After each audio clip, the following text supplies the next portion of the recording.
कौन बोल रहे हैं?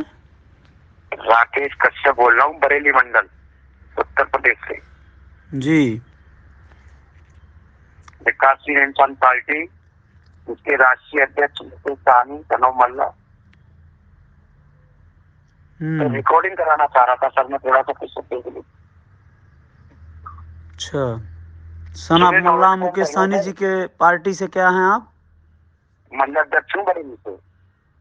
अच्छा, मंडल अध्यक्ष हैं जी। बताइए। सुबह 9 बजे बात करने से? नहीं, अभी बात कर लीजिए, सुबह 9 बजे व्यस्तता रहती है। अच्छा जी। तो आपकी रिकॉर्डिंग सर हम सुनते हैं, आपके जो वीडियो आते हैं वो बहुत अच्छे लगते हैं। जी जी जी, आप जो धन्यवाद। है समाज के लिए इतना कुछ कर रहे हैं सर जी। इसके लिए बहुत बहुत आपके लिए धन्यवाद। जी राकेश जी, धन्यवाद क्योंकि आपको। आप जो आपको ये मिशन बनाए हुए हैं, जो आप अपनी न्यूज पर रिपोर्टिंग कर रहे हैं जगह जगह निषाद पार्टी के लोगों की, और उनको अपनी बात से उनका उनको समझाने की कोशिश करते हैं, उसके लिए भैया बहुत अच्छा लगता है आपको।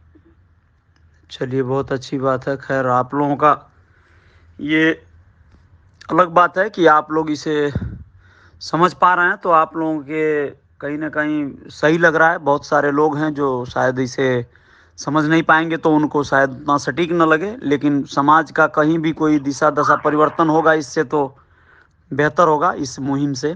तो बताएं, आप क्या कहना चाह रहे थे? मैं सर ये कहना चाह रहा था जी।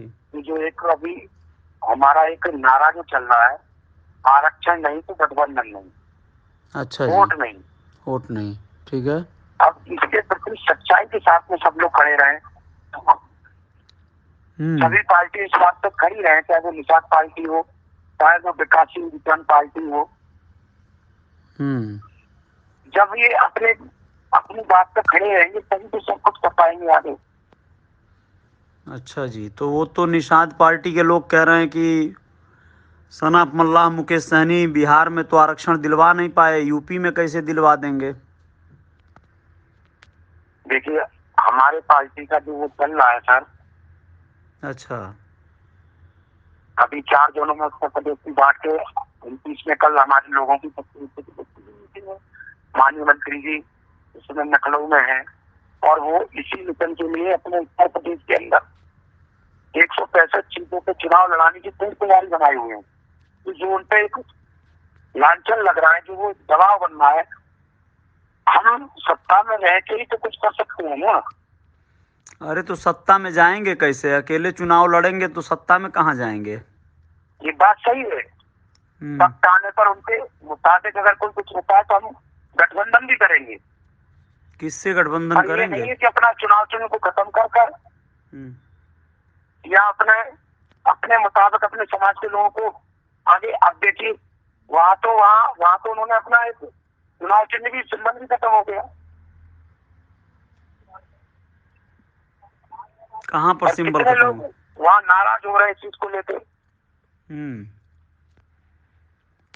ये तो सारी पार्टियों की अपनी अपनी स्ट्रेटेजी है कि कौन कैसे क्या करेगा। दरअसल क्या होता है कि निषाद पार्टी गठबंधन अभी करी कहाँ पाई। वो तो बस अभी किसी तरह से अपने टिकट के जुगत जुगाड़ में अपने बच्चों को मंत्री विधायक बनाने के चक्कर में जो है समझौते कर लिए।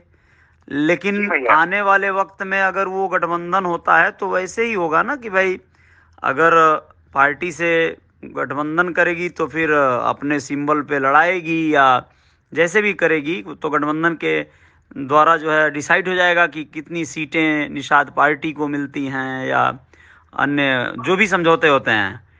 तो बिहार में जो गठबंधन किया था, सनाफ मल्लाह मुकेश सहनी जी को 11 सीटें मिली, तो उस पर कोई निषाद नेता तो चुनाव लड़ नहीं पाया सनाफ मल्लाह मुकेश सहनी जी के अलावा।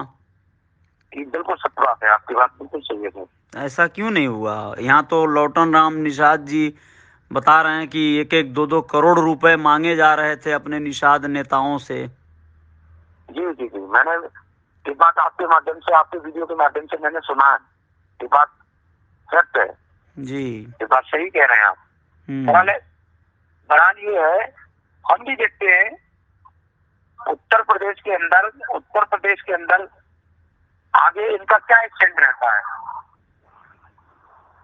भैया बात तो ये है ना कि समाज के ये जो जितने भी वो हैं, अगर समाज को आरक्षण के नाम पे पार्टी बनाते तो है, और कहीं ना कहीं अपना स्वार्थ इनके पीछे छुपा होता है। सभी राजनीतिक पार्टियों का यही तो स्थिति होती है और यही तो बात होती है कि आखिर उन्हें मैनिफेस्टो में अपने पेज भरने हैं ना, तो कोई न कोई मुद्दा तो बना के लोग उतरेंगे, लेकिन दरअसल उसके बैकड्रॉप में पर्दे के पीछे अपना ही स्वार्थ छिपा रहता है। ये बात बिल्कुल आपकी सही है। तो देखिए क्या होता है ना, एक जमीनी होता है व्यक्ति या नेता और एक आसमानी होता है। अब कोई व्यक्ति जो है जमीन से चला हो और वो अपने आप को जहां तक सत्ता के गलियारे में पहुंचा लिया हो, तो वो उसका कार्य एक अलग विधा में गिना जाता है, और कोई आसमान से उतरा हो ना तो उसका अलग विधा में गिना जाता है। अभी जो रैलियां चल रही हैं सनाफ मल्लाह मुकेश सहनी जी की, तो बहुत अच्छी रैलियां हैं, बहुत अच्छा आप लोग बेहतर परफॉर्म कर रहे हैं, सब सही है। लेकिन जो आप कह रहे हैं कि भाजपा जैसे नहीं सुन रही है, आरक्षण को लेके वो अपना चिल्ला रहे हैं, तो भाजपा नहीं दे रही है और गठबंधन हो जाएगा या समझौता हो जाएगा, तो आप वीआईपी पार्टी का भी तो कोई कुछ भरोसा नहीं है ना कि किससे गठबंधन होगा या नहीं होगा। अगर चुनाव लड़ती है वीआईपी ऐसे ही अपने दम पे लड़ती है, अकेले लड़ती है, तो उन्हीं सीटों पे लड़ेगी ना जिस पर निषाद पार्टी भी लड़ेगी, तो फिर दोनों लोग हार जाएंगे, क्या मतलब निकलेगा। बिल्कुल सही बात है। कल स्वतंत्र के कार्यक्रम में 21 लोगों को गिरफ्तार किया गया फिरोजाबाद से। अच्छा जी।